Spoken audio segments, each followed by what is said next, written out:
Hello, knowledge seekers.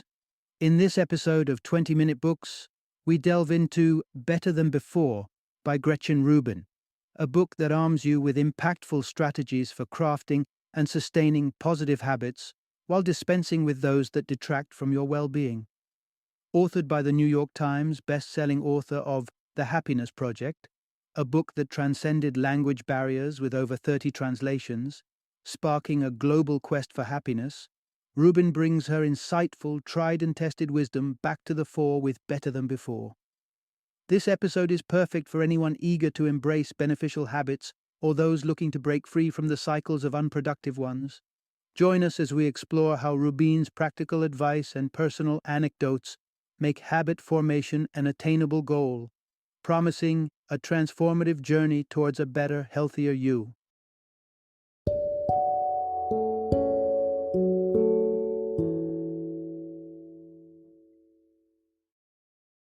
Better Than Before, Mastering the Habits of Our Everyday Lives. Introduction. Unlock the power of good habits and leave the bad ones behind. Mahatma Gandhi wisely noted that our actions shape our habits, which in turn mold our values and ultimately carve our destiny. If the prospect of influencing your destiny isn't compelling enough to encourage a change in habits, what is? Indeed, every one of us is a bundle of habits. Some we're proud of and some we wish we could shake off. The quest to amplify our beneficial habits while diminishing the unfavorable ones is a journey many of us embark on tirelessly. But the path to achieving this balance is often shrouded in mystery and frustration. How do we begin? To navigate this terrain, a crucial first step involves a deep dive into self-awareness, identifying the type of person you are. With this insight, you can adopt tailored strategies, rooted in simplicity and applicability, capable of initiating change from this day forward. This narrative offers a compass for overcoming detrimental habits and nurturing positive ones, presenting a concise guide to transforming your daily routines.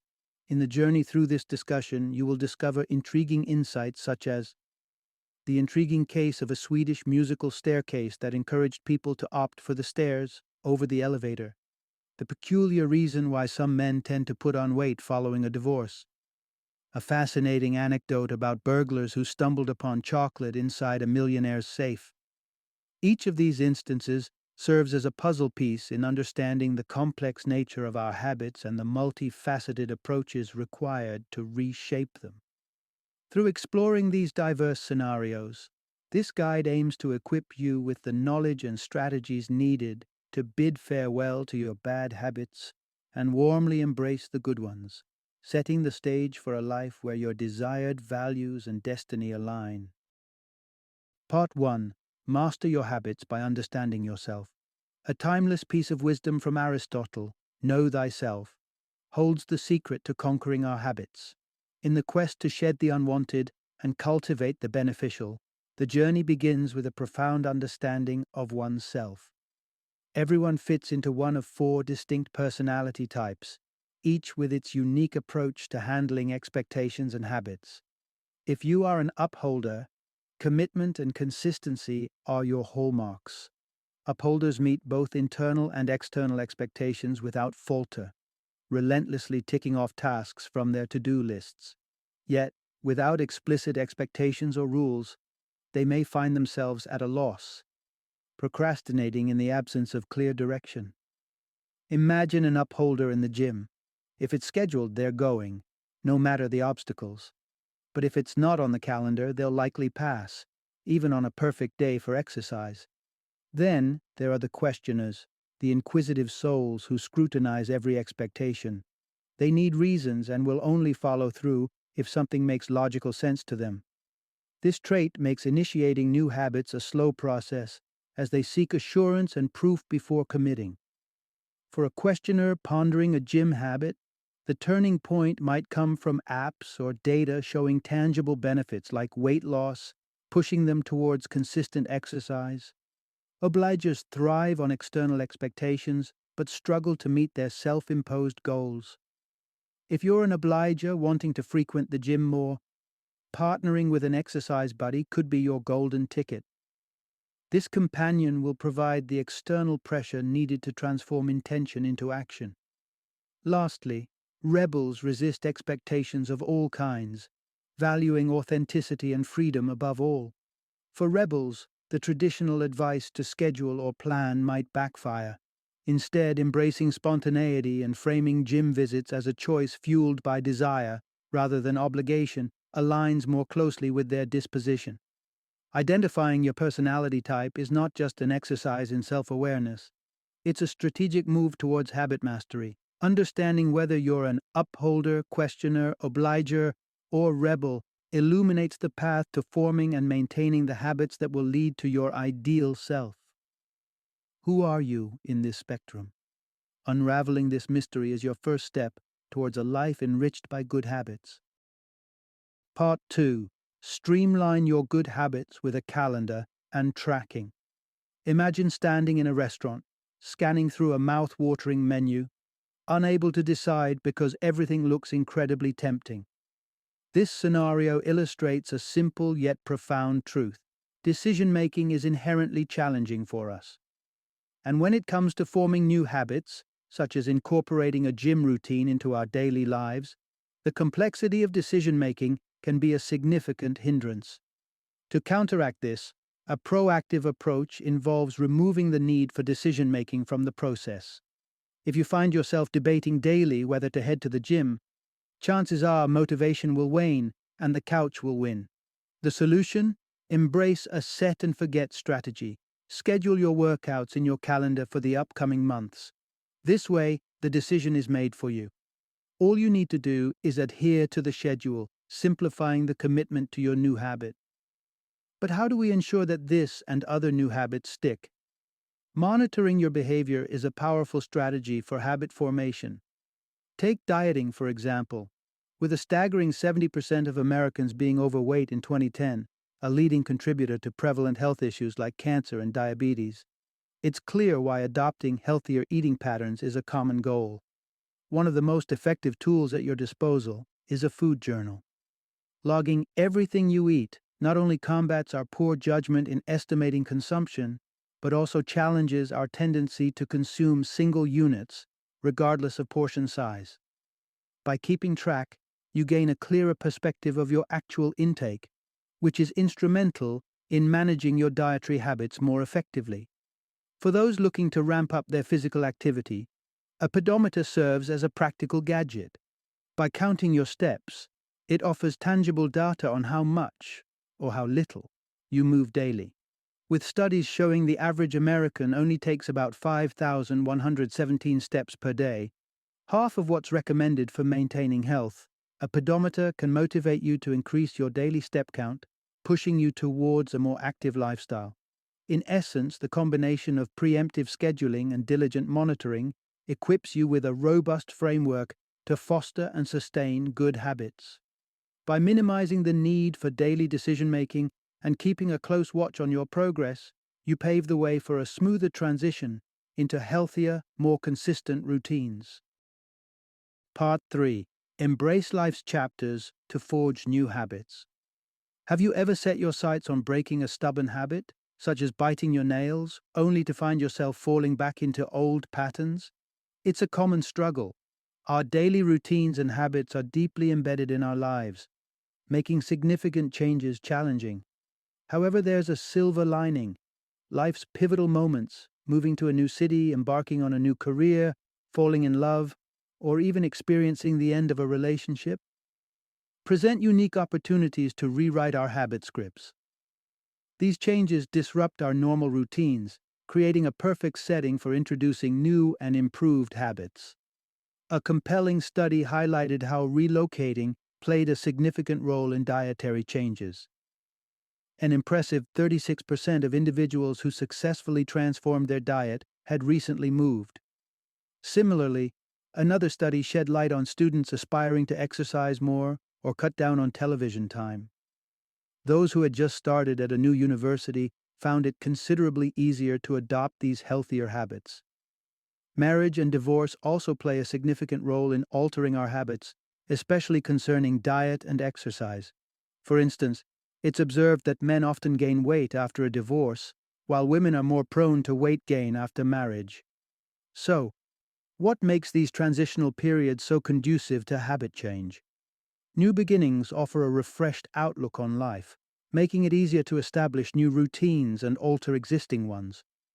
Consider a single parent dedicated to ensuring their children's education and well-being. Once the children are grown and tuition is no longer a concern, a vast expanse of possibilities opens up. This transition can be the ideal moment to explore new hobbies or passions that were previously sidelined due to parental responsibilities, such as taking up rock climbing. Life's transformative events not only challenge our current view, but also provide fertile ground for nurturing new habits. It's these chapters in our lives that invite us to pause, reassess, and perhaps choose a path less traveled or one we've always longed to explore. Embracing these opportunities can lead to the formation of habits that enrich our lives in unforeseen ways. Part 4. Make good habits accessible and bad ones less tempting. It's a universal truth that we're inclined to follow the path of least resistance, especially when it comes to our habits. If we're serious about embracing positive habits, the key is to design our environment and routines in a way that makes these habits the easiest and most appealing choice. Consider the desire to enhance your social life. The prospect of having to reach out and plan every detail can be daunting enough to deter you from socializing altogether. But what if there was a simpler solution? Joining a club or a group with regular gatherings, such as a book club, dramatically reduces the effort required on your part, making the habit of socializing easier to maintain. Injecting fun into the equation can also powerfully tip the scales in favor of better habits. Take the example of a subway station in Sweden, where the stairs were converted into a giant piano keyboard that played music when stepped on. This creative twist led to a remarkable 66% increase in the number of people opting for the stairs over the escalator, proving that enjoyment can be a significant motivator. On the flip side, making undesired habits inconvenient can lessen their hold on us. Sometimes, even a minor obstacle can significantly impact our choices. Consider the influence of utensil choice on portion control. Studies have shown that opting for tongs over serving spoons led individuals to choose smaller portions, illustrating how a slight inconvenience can sway decisions. Similarly, an experiment involving an ice cream cooler in a cafe revealed that leaving the cooler's lid open resulted in 30% of customers choosing ice cream. However, when the lid was closed, requiring a bit more effort to open, this number dropped to 14%. These insights can be leveraged to our advantage, especially when it comes to diet. The story of Ann Bass, a millionaire, showcases a clever application of this principle. Upon realizing her chocolate consumption was spiraling, she placed her chocolates in a safe, adding a layer of inconvenience that effectively curbed her habit.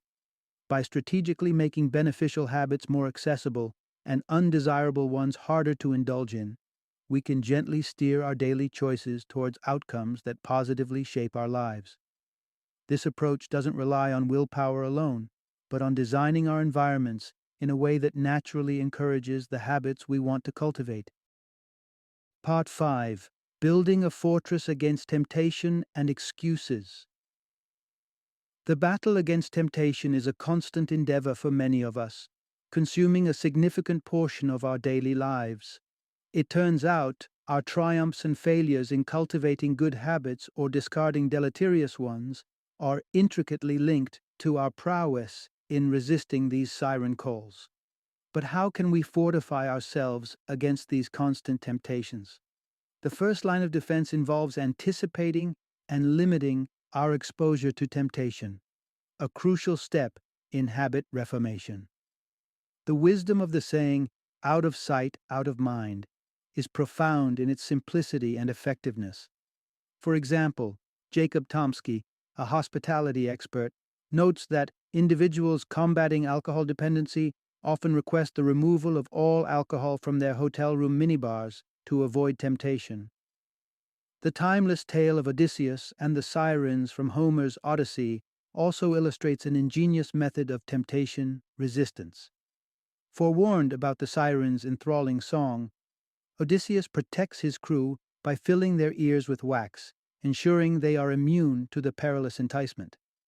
This concept of resistance is equally pivotal in maintaining good habits, as we are inclined to conjure excuses to shirk them. Surprisingly, even when our routines encompass activities we enjoy and benefit from, we can still find ourselves seeking loopholes to evade them. One such commonly exploited loophole is moral licensing. This loophole manifests when we compensate ourselves with indulgences, such as a candy bar or a shopping spree following a virtuous act. It's a scenario many might recognize, rewarding oneself with a lavish meal post-exercise, for instance. However, when the goal is weight loss, this practice can prove self-defeating since dietary habits play a more significant role than exercise alone in achieving weight reduction. For those identified as obligers, individuals motivated by external accountability, the challenge of sidestepping excuses can be particularly daunting. Without an audience or external expectations, the temptation to succumb to excuses becomes markedly stronger. Understanding and acknowledging these inherent challenges in our quest for better habits is vital. By equipping ourselves with strategies to anticipate, resist, and navigate around temptation and excuses, we build a robust foundation for a life enriched by good habits, insulated from the erosive effects of bad ones. Part 6. Leveraging distractions and moving beyond rewards to foster good habits. In a world where distractions are often seen as the enemy of productivity, it's time to reassess their role, especially when it comes to habit formation. Distractions, when chosen wisely, can serve as powerful allies in steering clear of bad habits. The next time you find yourself wrestling with unwelcome cravings or thoughts, consider the strategic deployment of distractions. Rather than attempting to suppress those cravings, which can unintentionally intensify them, redirecting your focus can be a more effective strategy. Research underscores the effectiveness of this approach, revealing that shifting attention away from a craving can diminish its intensity in as little as 15 minutes. It's not just about diverting your attention, but doing so with activities that are engaging and enjoyable. Selecting Kung Fu Panda over Schindler's List, for instance, maximizes the effectiveness of distraction as a tool for stress relief and breaks the cycle of worrisome thoughts. Equally intriguing is the counterintuitive role of rewards in habit formation. While rewarding good behavior might seem beneficial, it can introduce complications that make habits harder to maintain over time. The common belief that rewards facilitate the adoption of new habits doesn't always hold water. The allure of rewards can become a fixation in itself, leading to a dependence on these incentives for motivation.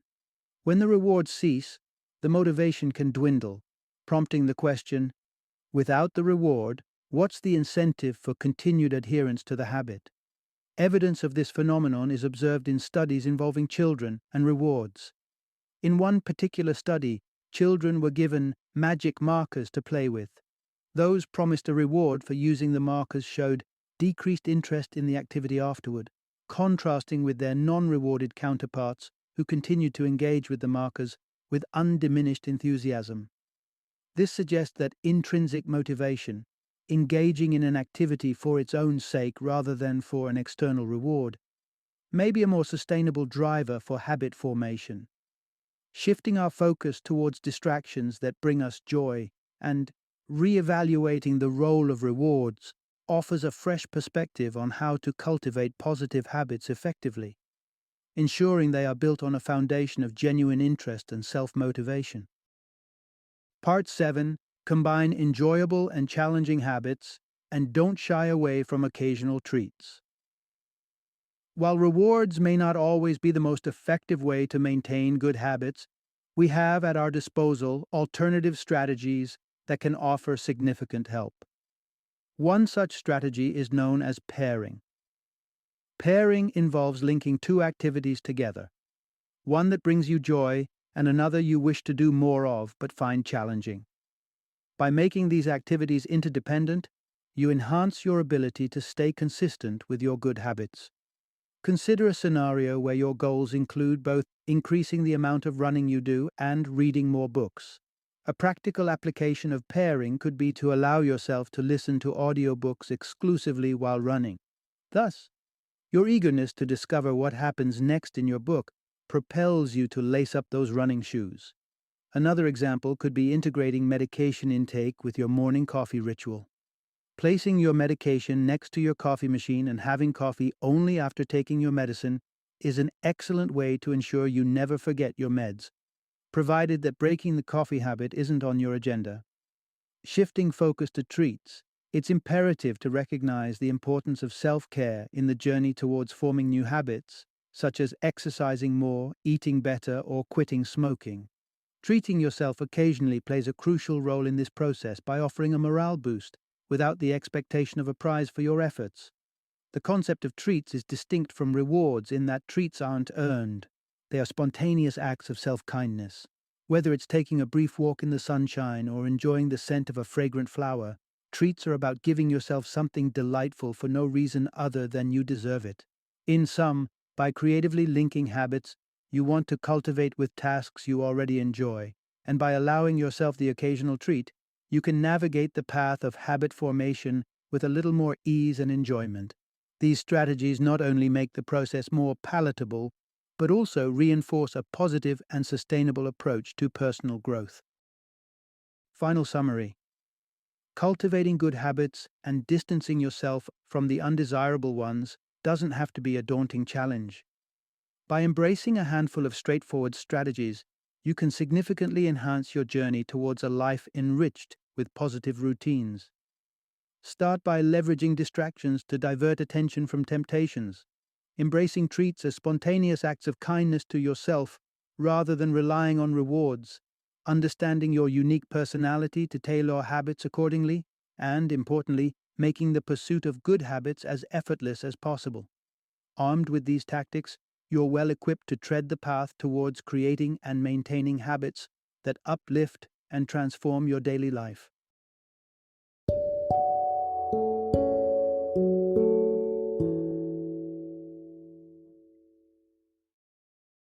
Thank you for joining me today on this journey of learning and discovery as we explored the insights of another thought-provoking book in our growing library of knowledge.